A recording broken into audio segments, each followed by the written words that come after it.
Exam के समय बच्चों का तो प्रेशर रहता ही रहता है, लेकिन इस प्रेशर में बच्चों के जो पेरेंट्स होते हैं, उनका भी एक अहम रोल होता है। इस अहम रोल के लिए हम जानेंगे सोनालिका मैडम से कि इस रोल में पेरेंट्स इस समय में एग्ज़ाम के समय में पेरेंट्स अपने बच्चों से कैसे बिहेव करें, किस प्रकार से गाइड करें और कैसे आप सपोर्ट कर सकते हैं उसके एग्जाम को बढ़ाने के लिए। मैडम बताएं कृपया बच्चों को। Thank you sir. यहाँ मौजूद सभी माता पिता जितने भी हमारी वीडियो देख रहे हैं उन सभी को धन्यवाद और कृपया ये वीडियो ध्यान से देखें। देखिए, एग्ज़ाम के पहले क्या होता है ना कि पेरेंट्स बहुत प्रेशर देते हैं बच्चों को कि नहीं, तुम्हें मार्क्स लाना है, मार्क्स लाना है, मार्क्स लाना है। लेकिन मेरा कहना है कि आप ये प्रेशर बच्चों को ना दें। अगर आप किसी भी तरह का प्रेशर आप बच्चों को देते हैं तो उन्हें मेंटली डीमोटिवेट करता है, जो नहीं होना चाहिए। इससे क्या होता है कि बच्चे जितना कुछ याद कर पाए हैं, जितना मेहनत कर पाए हैं, वो सारा व्यर्थ चला जाता है। जो भी याद कर पाए हैं वो सारा भूल जाते हैं, क्योंकि उनके माइंड में प्रेशर होता है कि नहीं, मम्मी बोल रही है, पापा बोल रहे हैं कि एग्जाम में मार्क्स लाना। मार्क्स की रेस में मत दौड़ाइए। आप उनको इसके बजाय उनको क्लियर कर दीजिए कि उनको क्यों पढ़ना है। उनका वाई अगर क्लियर हो तो वो निश्चित ही पढ़ेंगे, आपकी बात मानेंगे, आप जो समझाना चाह रहे हैं वो समझ पाएंगे। आप उनकी एक अच्छे फ्रेंड बनिए और उनको समय समय पर गाइड करते रहिए कि उनको कैसे टाइम मैनेजमेंट करना है, कैसे उनको किस सब्जेक्ट को हैंडल करना है, किस सब्जेक्ट पे कितना टाइम देना है, कितने टाइम के बाद ब्रेक लेना है। ये सारा कुछ आप उनके मतलब एक गाइड के तौर पे आप उनको गाइड कर सकते हैं। अगर आप गाइड नहीं करेंगे तो आपका बच्चा जाएगा किसके पास? ये भी तो एक क्वेश्चन है। हो सकता है गलत लोगों के पास जाकर कुछ गलत शेड्यूल अगर सेट कर ले तो वहां तो नुकसान आखिर में आपके बच्चे की ही है। और फिर आप लोग भी अफसोस करते रहेंगे कि काश हमने ये किया होता, हमने अपने बच्चे को अच्छे तरीके से समझाया होता।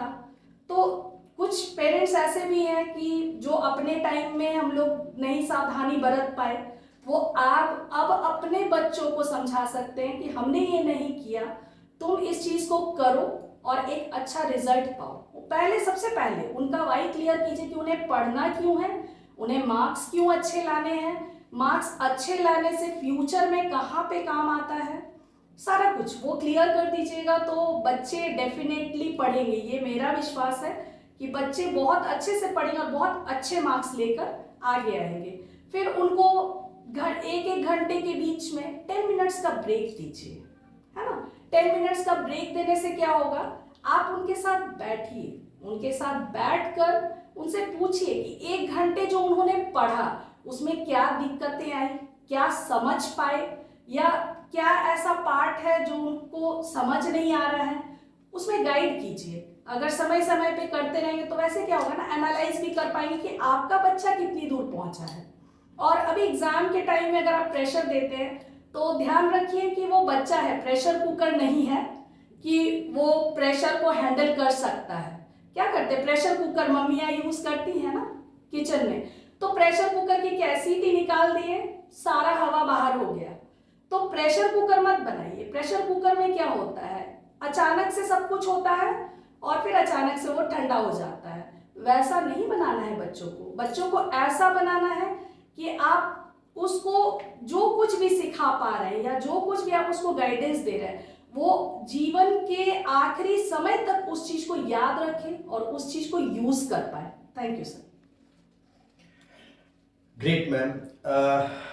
सच में बोला जा सकता है और बोला क्या जा सकता है, ये हमारे संस्कार में और हमारे धर्म से जुड़ा हुआ है कि माताओं को सृष्टि का रचना दिया गया है। एक माँ अपने बच्चों का भविष्य बना सकती है, ठीक है ना। ये बहुत बड़ी बात है। तो कृपया माँ जो होते हैं अपने बच्चों को मोटिवेट करें। कभी भी टॉर्चर ना करें, ठीक है ना।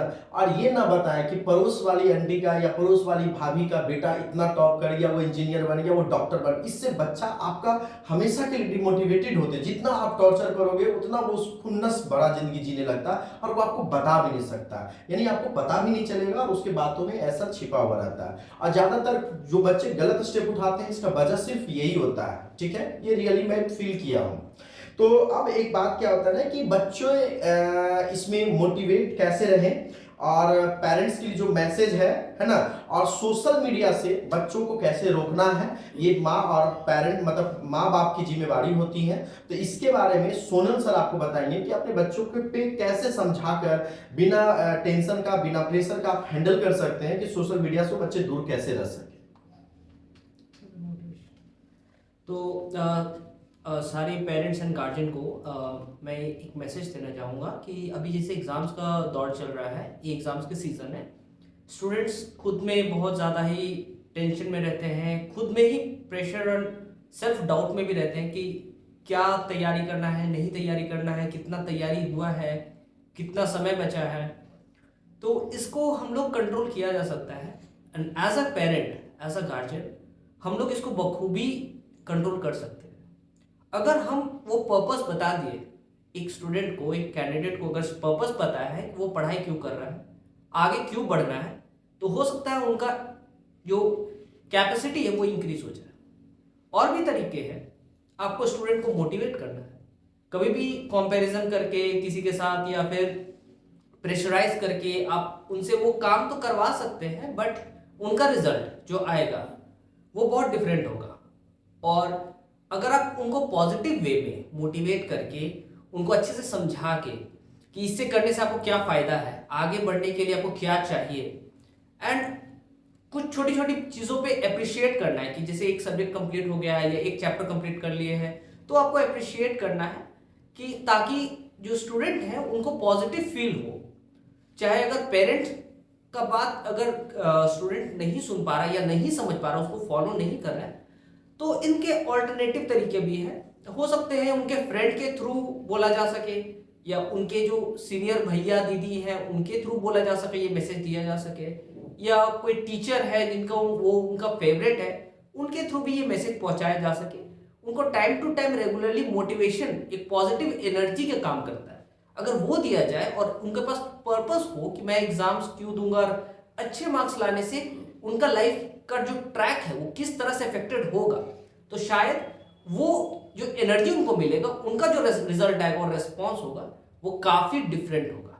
तो मैं यही पेरेंट्स एंड गार्जियन से रिक्वेस्ट करूंगा कि मोटिवेट कीजिए, पॉजिटिव साइड दिखाइए एक स्टूडेंट को, और आगे बढ़ने के लिए उन्हें वो स्पार्क दीजिए, वो अंदर से वो जज्बा क्रिएट कीजिए एटलीस्ट एग्जाम के टाइम में, ताकि वो जो भी अभी तैयारी कर रहे हैं उस पर वो फोकस करके आगे अपना अच्छा बेहतरीन रिजल्ट की तरफ आगे बढ़े।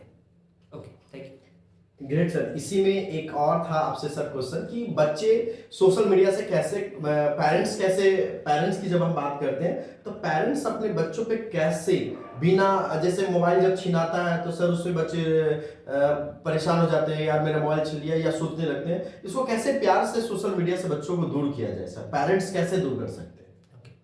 सबसे पहले तो मैंने स्टूडेंट के लिए भी एक मैसेज दिया था कि अभी एग्ज़ाम के टाइम है, जस्ट 1 मंथ आपका जो भी एग्ज़ाम्स चलेंगे, तो स्टूडेंट लोग को तो obviously mobile and laptop, computers या और किसी भी तरह का डेविएशन है उनसे दूर रखना है।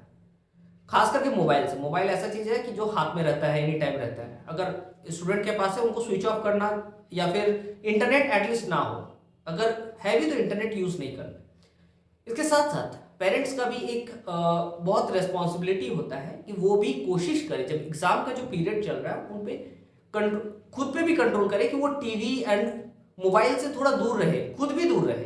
क्या होता है जब पेरेंट्स भी यूज़ करते हैं तो स्टूडेंट को भी मन करता है कि नहीं, मैं भी वो चीज़ को देखूं, मैं भी उस चीज़ को यूज़ करूं, थोड़ा सा मन भटक जाता है। तो अभी का टाइम बहुत क्रूशियल है। एंड सोशल मीडिया, मोस्टली जो होते हैं सोशल मीडिया या फिर मोबाइल का यूसेज, जैसे मैंने बताया कि जब ज़रूरत होती है तब मुझे करना पड़ेगा। जैसे कुछ इन्फॉर्मेशन, कुछ किसी चीज़ का फॉर्मूला हमको जानना है, या किसी मैथ का प्रॉब्लम का सॉल्यूशन मैं नहीं कर पा रहा हूँ, मुझे किसी से हेल्प चाहिए, या फिर गूगल पे मैं सर्च करूंगा, मुझे ऑब्वियसली सॉल्यूशन मिलेगा। तो वो तो करना पड़ेगा, वो पेरेंट का गाइडेंस में वो कर सकते हैं और करना भी चाहिए।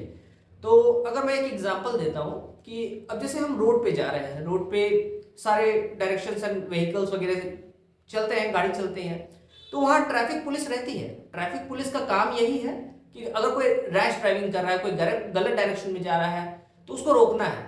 तो पेरेंट का भी काम यही है अभी कि उनको रोकना है। ऐसा तो नहीं कि ड्राइविंग करना छोड़ देगा या रोड पे चलना छोड़ देगा, रोड पे चलना है, बट गाइडेंस रहना चाहिए। इसी वजह से पेरेंट्स को गाइड करते हुए स्टूडेंट को अगर यूज करना है मोबाइल तो यूज किया जाए इन अ पॉजिटिव वे, सही डायरेक्शन में, कुछ रिसर्च करने के लिए, कुछ इंफॉर्मेशन गाइड करने के लिए। लेकिन जरूरत से ज्यादा भी यूज नहीं करना है, क्योंकि एग्जाम टाइम है, क्रूशियल टाइम है। तो समय को ध्यान में रखते हुए और नियंत्रित करते हुए आगे बढ़ना है और एग्जाम पे फोकस करना है। Thank you. अब एक और स्पेशल रिक्वेस्ट करेंगे मैडम से, सोनालिका मैडम से, कि उनके लिए, पेरेंट्स के लिए क्या मैसेज हो सकता है अभी एग्जाम के समय में बच्चों के लिए। Thank you sir. जहाँ तक मेरा मानना है, पेरेंट्स सबसे ज़्यादा परेशान इसी बात से रहते हैं कि बच्चे हमारी बात नहीं मान रहे हैं जी। पढ़ नहीं रहे हैं, पढ़ने के लिए बोलते हैं। देखिए, जिस चीज़ को आप रेगुलर बोलते जाएंगे और वो अगर बच्चों को नेगेटिव, अभी बच्चों का क्या टीनेज लाइफ चल रहा है, ठीक है, और टीनेज में क्या होता है कि जो भी उनको सही करने की कोशिश करता है वो उनके लिए दुश्मन बन जाता है। तो आपको ये नहीं गलती करनी है, आपको बच्चों की, मतलब अपने बच्चे की मनोदशा को समझनी है कि वो क्या सोच रहा है और किस दिशा में उसकी सोच जा रही है। अगर वो आगे बढ़ता है तो इस सोच के साथ तो कहाँ तक पहुंच पाएगा, गलत जा रहा है या सही जा रहा है। और सबसे बड़ा रोल तो मैं माँ को कहूँगी कि माँ जो है बच्चों की निर्माण करता है। आप निर्माण करने के प्रक्रिया में आप बच्चों को किस दिशा में लेकर जा रहे हैं वो आपको गाइड करना है। पापा का तो अलग रोल होता ही है, लेकिन माँ का सबसे पहला और अहम रोल होता है कि आपका बच्चा किस दिशा में जा रहा है।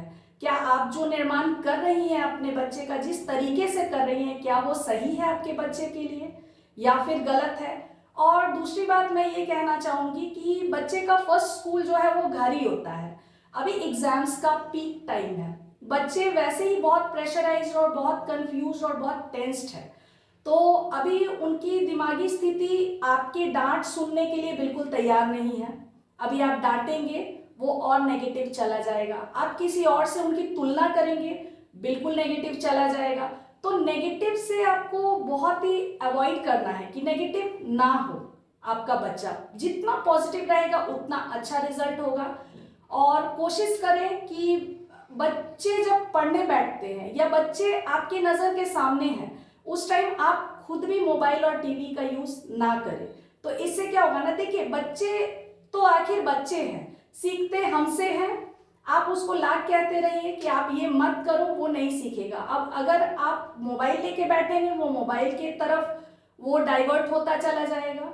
अगर आप किताब लेके बैठेंगे आपका बच्चा किताब लेकर पढ़ने बैठेगा। तो इसलिए मैं आपसे यही रिक्वेस्ट करूंगी कि आप खुद भी मोबाइल और टीवी से दूर रहिए और कोशिश कीजिए कि अपने बच्चे के साथ बैठिए कि उसे क्या प्रॉब्लम है। आप नहीं सॉल्व कर सकते, कोई बात नहीं, ज़रूरी नहीं है कि हर कोई हर कुछ जानता हो। और आपके बच्चे की भी एक मतलब क्षमता है, एक लिमिट है, वो उतनी ही कैपेसिटी तक वो सीख सकता है।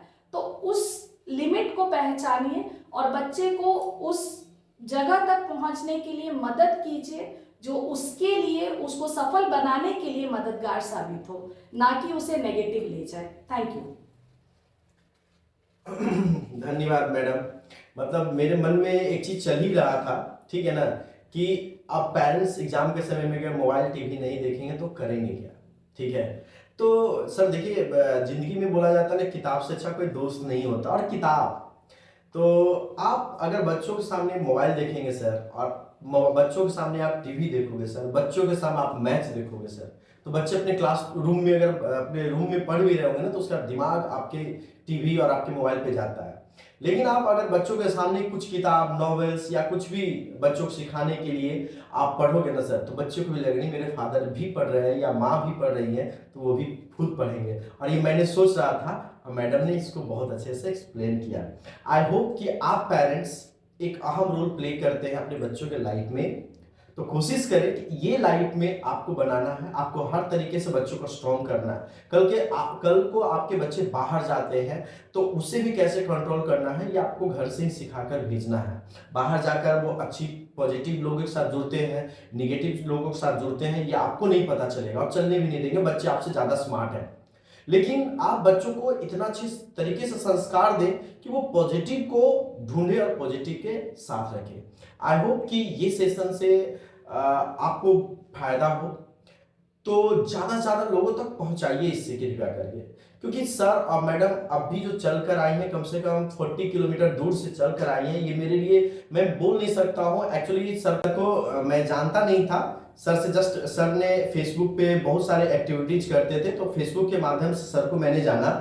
तो मेरे को अच्छा लगा कि सर बहुत बच्चों के लिए काम कर रहे हैं, तो मेरे को वैसे लोगों का ही ज़रूरत है जो समाज में, भारत में कहीं भी बैठे हुए बच्चों को मोटिवेट कर सके। तो सर को जब मैंने कांटेक्ट किया तो तुरंत सर ने अपना नंबर दिया और मैंने इनसे परमिशन मांगा और इन्होंने तुरंत मतलब इनर्जेटिक फॉर्मेट में मेरे को सपोर्ट करने के लिए आए। मेरे को सपोर्ट करना मतलब नहीं, आपके लिए आए बच्चों, ठीक है ना। और सर के साथ माँ सरस्वती के रूप में दीदी भी आई हैं, जिन्होंने मतलब मैं बोल नहीं सकता हूं कि उन्होंने मतलब सारी कंफ्यूजन को, सारी परेशानियां को छोटी सी बात को रखकर वो दूर कर दिए। धन्यवाद बच्चों एंड पेरेंट्स। आप लोग कृपया करके, अगर लगे कि ये वीडियो बनाना कुछ फायदेमंद है, तो ज़्यादा से ज़्यादा लोगों तक आपका पहुंचाने का दायित्व होगा। और कृपया करके एग्जाम के समय तक आप भी टीवी मोबाइल को छोड़ने का कोशिश करें। थैंक यू, धन्यवाद, जय हिंद, जय भारत, ऑल द बेस्ट।